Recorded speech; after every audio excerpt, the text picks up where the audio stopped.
not.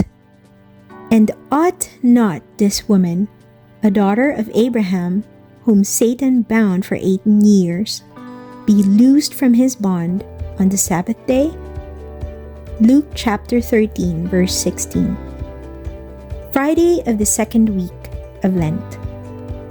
A little later in Luke's account of the journey to Jerusalem, we read that Jesus was teaching in one of the synagogues on the Sabbath. Luke chapter 13, verse 10. What follows in the story of Jesus healing a crippled woman? Luke tells us, there was a woman who had a spirit of infirmity for 18 years. She was bent over and could not fully straighten herself.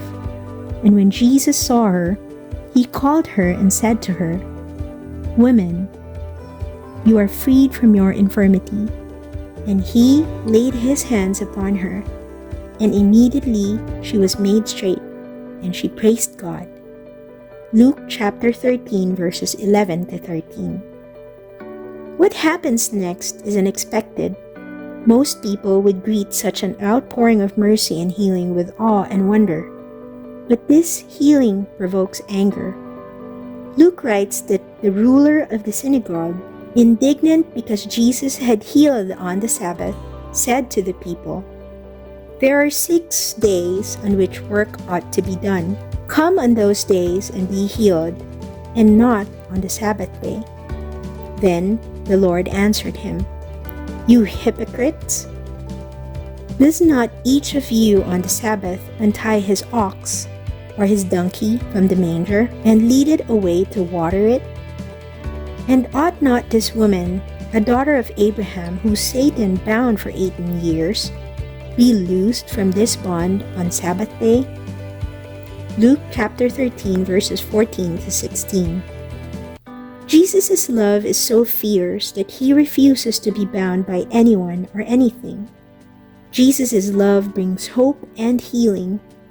Jesus' love is mercy and compassion. However, Jesus' love again seems to be too much for some people. They are shocked by the limitless nature of his lavish love.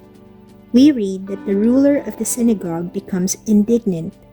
The word indignant implies arrogance and a sense of self-righteousness. The ruler of the synagogue is blind to what Jesus is doing because Jesus is not doing it the way establishment was expecting. But Jesus is not bound by their boxes, categories, and labels. If we press further into the scene, we also notice the fierce nature of Jesus' impassioned heart.